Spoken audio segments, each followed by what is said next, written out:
بسم الله الرحمن الرحيم. الحلقة الرابعة من ترتيب البيت الإسلامي. كنا وقفنا عند الخليج، بنقول إن الخليج عامل، هقول قصة كده معينة توضح لنا هو بيعمل إيه.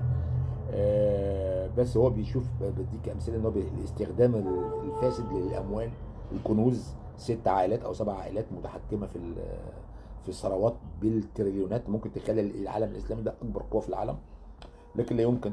تعالى دولة زي مصر، 60% من الأطباء اللي في نقابة الأطباء بيشتغلوا في الخليج.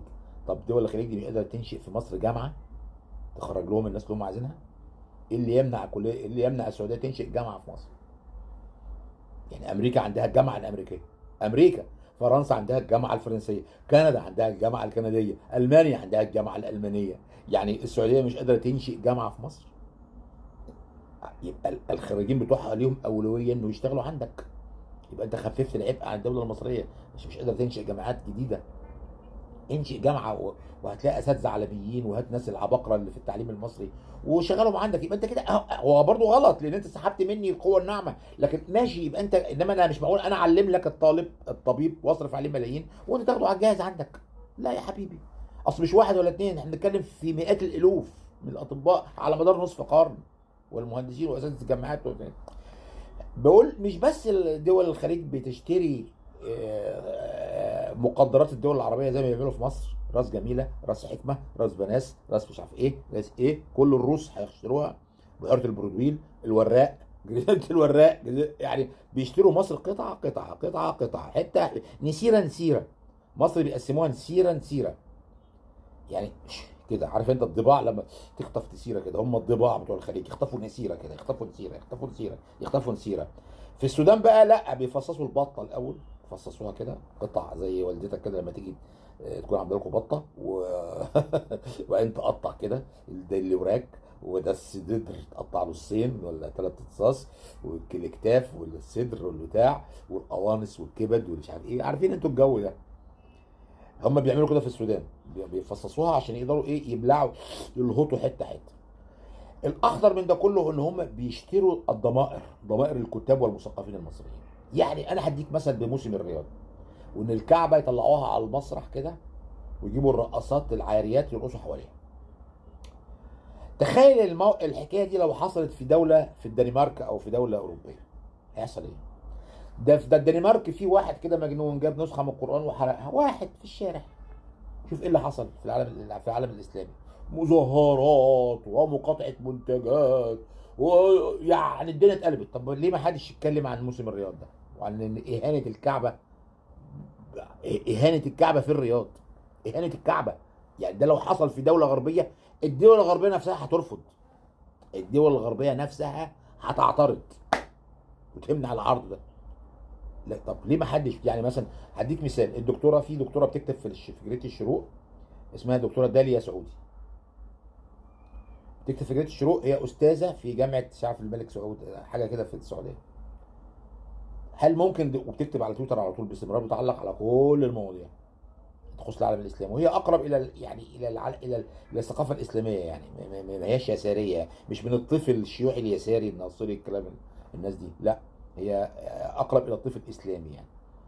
يعني هي مش من الطفل اليساري ولا الطفل العلماني، هي اقرب الى الطفل الاسلامي. يعني هي صحيح مش يعني منتميه للتيار الاسلامي، لكن اقرب اليه، لان دايما بتعظم القران وتعظم الثقافه الاسلاميه.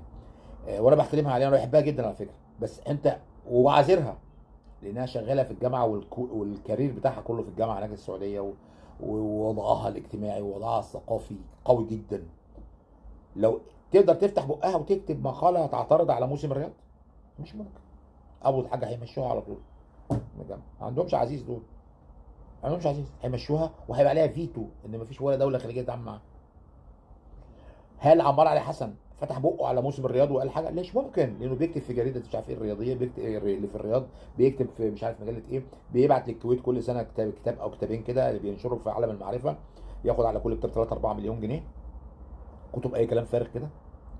هل هو هيضحي بمصالحه مع دول الخليج حتى لو هدموا الكعبه؟ مش ممكن. هات لي واحد في مصر كده اعترض على اللي بيحصل في موسم الرياض، واحد بس، واحد اعترض. لا ده عمرو اديب طلع يدافع. يقول لك اكبر موسم ترفيهي في العالم.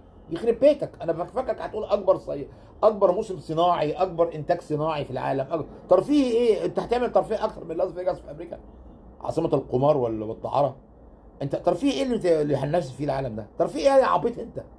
بقى ناس بقى الترفيه هيسيبوا العالم هيسيبوا فرنسا وايطاليا وامريكا وكاليفورنيا، وهيسيبوا الترفيه الحقيقي وهوليود ويجوا يشوفوا شويه بنات عريانين بيرقصوا حوالين الكعبه، بيطوفوا حوالين الكعبه. ترفيه ايه؟ هو ده ترفيه؟ هو الترفيه ان انا ارقص حوالين الكعبه عريان؟ انا اول مره اسمع عن الترفيه كده يعني. ترفيه انك تعرض مسرحيات عالميه. هل في مسرح عالمي؟ اعرض مسرحيات عالميه. يعني لو انت عايز تعمل تثقيف وترفيه فعلا، اعمل حاجه اسمها المسرح العالمي. مسرح يتعمل في الرياض، تتعرض عليه، ويجيبوا كتاب من كل الدول العربيه، ويجيبوا مخرجين من الدول العربيه، ويقدموا المسرح العالمي. اربع خمس مسارح كده جنب بعض، زي نظريه المسرح القومي في مصر. كان في حاجه اسمها مسرح القومي، وفي مسرح الجيب، وفي المسرح اللي مش عارف الهناجر، ومسرح ايه. اعمل خمس حاجات كده. مسرح كبير للعروض الكبيره، ومسارح صغيره للعروض الصغيره. واعمل ثقف الشعب السعودي بالمسرح العالمي وبالروايات العالميه. ماشي، ده انا موافق عليه. اعمل معهد سينما، واعمل افلام سعوديه من يعني روايات عربيه. قدم الروايات، نجيب محفوظ، اسلام قدوس، يوسف السباعي، ثروت اباظه، ماشي. انما انت جايب لي نسوان عريانه حوالين الكعبه؟ هو ده ترفيه؟ ايه الترفيه ان انا اشوف نسوان عريانه بترقص حوالين الكعبه؟ ايه الكفر ده والالحاد ده؟ ده في المشكله ايه؟ مفيش ولا كاتب مصري طلع اعترض. ليه؟ ليه؟ اللي كلهم بيقبضوا ريالات ودينانير ودراهم. كلهم بيقبضوا ريالات ودنانير ودنائم.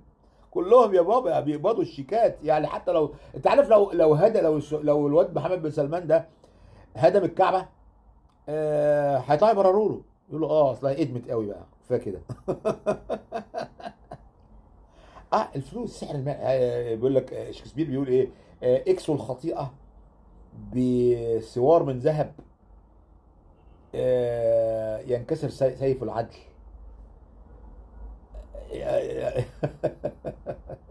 فهم الذهب الخليجي اشترى الضمائر المثقفين المصريين، اشترى الضمائر. ادي المشكله. دول الخليج دي بتفكرني باسطوره جرمانيه. ان الاساطير الجرمانيه اللي هي تعرف فيلم سيد الخواتم، لورد اوف ذا كينجز، ده متاخد من الاساطير الجرمانيه دي. الاجواء يعني اللي هم عندهم في الاساطير الجرمانيه دي، بيقول لك ان الكائنات عباره عن اقزام وعمالقه، والبشر في النص، وفي الهه.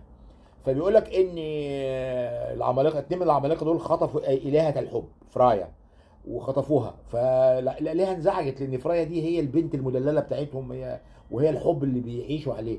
فراحوا فوتن ده رئيس الالهه راح للعملاقين دول، وقال لهم ادونا فرايا، قالوا لا. ايه؟ قال لهم طب انا هديكم ذهب الراين.